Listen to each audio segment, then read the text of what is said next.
Where's it located? Near enough. And far enough. Just the right distance. What? No cryptic clues, get the f*** out of there.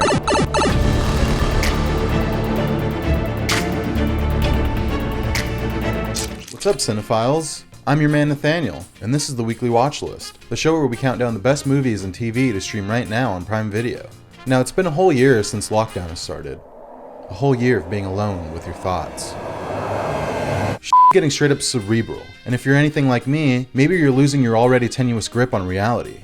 Who am I? What am I doing? Do I even exist outside of YouTube videos? Let me out! Let me out!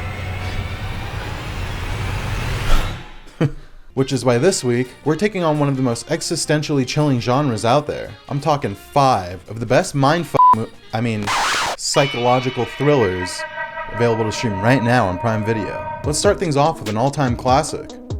What was it again? Oh yeah, it's Christopher Nolan's Memento. This was your room, but now you're in 304. When was I in here? Last week, but then I rented you another room on top of it. Why? Business is slow. I mean, I told my boss about your condition and stuff, and he said try and rent him another room. So how many rooms am I checked into in this shithole? Just 2. So far. Well, at least you're being honest about ripping me off. Well, you're not going to remember anyway. Guy Pearce plays Leonard, a man with anterograde amnesia who's unable to form new memories after some criminals smashed his head and killed his wife. Awake. Leonard is desperate to track down his wife's killer and has to leave himself a series of reminders of what's happening in the form of Polaroids, notes, and tattoos before he forgets. It's an incredible, tense neo-noir about betrayal, deception, and the unreliability of memory. Look, memory can change the shape of a room, it can change the color of a car. And memories can be distorted. They're just an interpretation, they're not a record. This sophomore feature turned Christopher Nolan from a relatively unknown to the puzzle god of Hollywood. It's got a twisty narrative structure that starts at the end of the story and winds its way back to the beginning. And it definitely still holds up. Most psychological thrillers are propelled by either mystery, wanting to figure out what happened, or suspense, knowing what happens and wanting to see how it plays out. Memento gets to have it both ways, as we know where the story is headed, but spend each scene piecing together clues of how we got there. Like a broken car window, or an unexplained bruise on a character's face. Leonard's condition is sometimes played for laughs. Okay, so what am I doing? Oh, I'm chasing this guy. No, he's chasing me. And other times comes off as incredibly harrowing. Come on, I gotta find a pen. I'll write this down. Exactly what happened. I'm gonna write down exactly what happened. Come on. I can find a pen. Jeez, come on. I'm a movie reviewer who can't remember any movies, but I still have my system.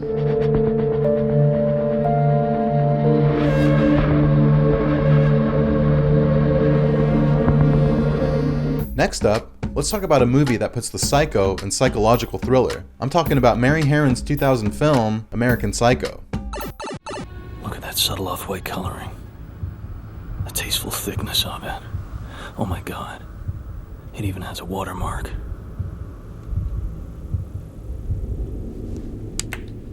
Something wrong, Patrick? We've got Christian Bale in one of his most iconic roles as Patrick Bateman, a Wall Street yuppie who's sophisticated enough to act like a well-dressed, normal rich guy, but hides his inner sociopathic tendencies, aided by the fact that everyone around him is too self-absorbed to care. I like to dissect girls. Did you know I'm utterly insane? Great tan, Marcus. I mean, really impressive. Bateman goes out clubbing and hangs out in the hottest restaurants by day, while killing homeless people and call girls by night. As the police begin to close in on him, Bateman begins to wonder whether the murders even happened or if it's all in his own head. American Psycho is still one of the best satires about the emptiness of 1980s consumerism, but I think it serves as a pretty good parody of how strange and kind of sociopathic the internet and YouTube culture are today. There's Bateman's extended deep dives of analysis of throwaway pop songs before murdering somebody. Because it's not just about the pleasures of conformity. And the opening scene is an incredibly prophetic deconstruction of the get ready with me morning routine videos that we constantly see on the internet. I always use an aftershave lotion with little or no alcohol, because alcohol dries your face out and makes you look older. Then moisturizer, then an anti-aging eye balm followed by a final moisturizing protective lotion. There is an idea of a Patrick Bateman, some kind of abstraction, but there is no real me, only an entity, something illusory. And though I can hide my cold gaze, and you can shake my hand and feel flesh gripping yours, and maybe you can even sense our lifestyles are probably comparable, I simply am not there. Don't forget to smash that like, ring that bell, and definitely subscribe. Now, am I saying that all YouTubers are sociopaths? Of course not. Don't be ridiculous.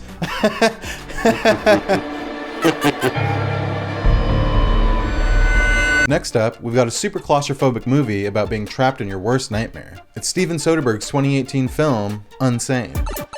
Claire Foy plays Sawyer, a young woman recently relocated to a new city to get away from a crazy stalker. Claire is still haunted by her past trauma, and when she admits to a psychologist that she's had occasional thoughts of suicide, she unknowingly consents to being locked up in a psychiatric hospital against her will. There's been some kind of mistake. I'm not supposed to be in here.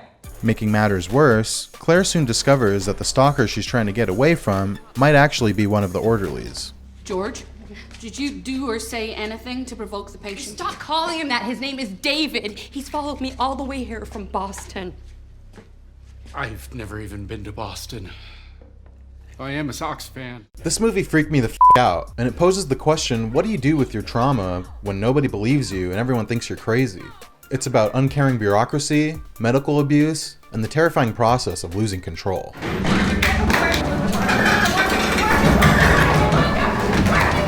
The filmmaking is incredibly immediate and claustrophobic, aided by the fact that Steven Soderbergh shot the entire thing on an iPhone, which kind of feels like a power move that's just personally adding every aspiring filmmaker out there. Okay, Soderbergh, I get it. I have no excuses. I'm just a lazy filmmaker. There, you happy? Why don't you go retire again and let the rest of us wallow in our creative paralysis already?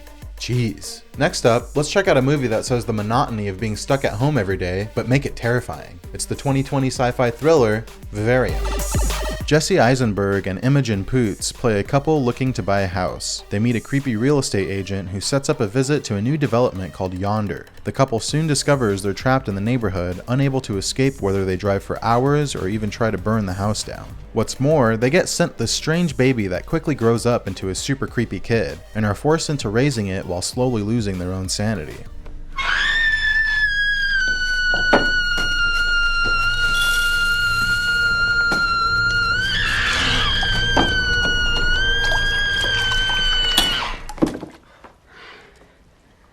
Yum, yum.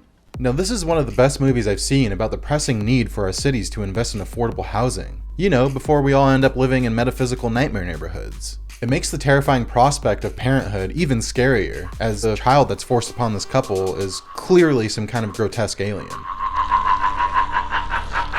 Rounding out our list, let's cap it off with maybe the cult classic mind movie. It's Richard Kelly's incredible debut, Donnie Darko. 28 days. 6 hours, 42 minutes, 12 seconds.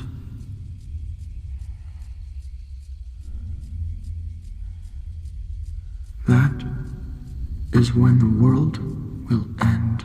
Jake Gyllenhaal plays Donnie, a disturbed teenager with an imaginary 6-foot rabbit named Frank. When Donnie avoids certain death from an airplane engine mysteriously falling on his house, he begins having his apocalyptic visions about the world ending in 28 days.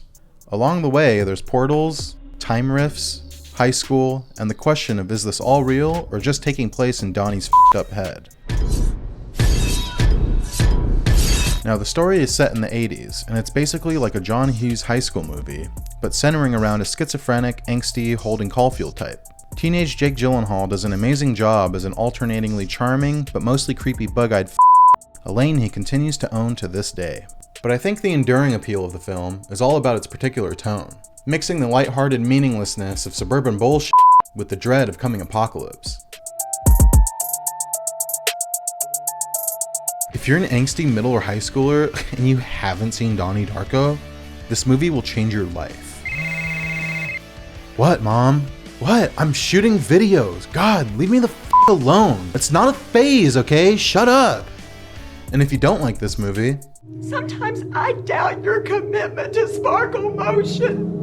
And that's it for this week's watch list. 5 of the best psychological thrillers to stream right now on Prime Video. What'd you guys think of this week's list? What movies did we leave out? Let us know in the comments. Until next time, don't blink. Always be streaming. Now, if you think humans should be the ones recommending movies to people and not robots, be sure to comment and like. Check out more of the weekly watch list with me, your man Nathaniel. New episodes every Friday. And if you really love cinema, I know you're going to subscribe.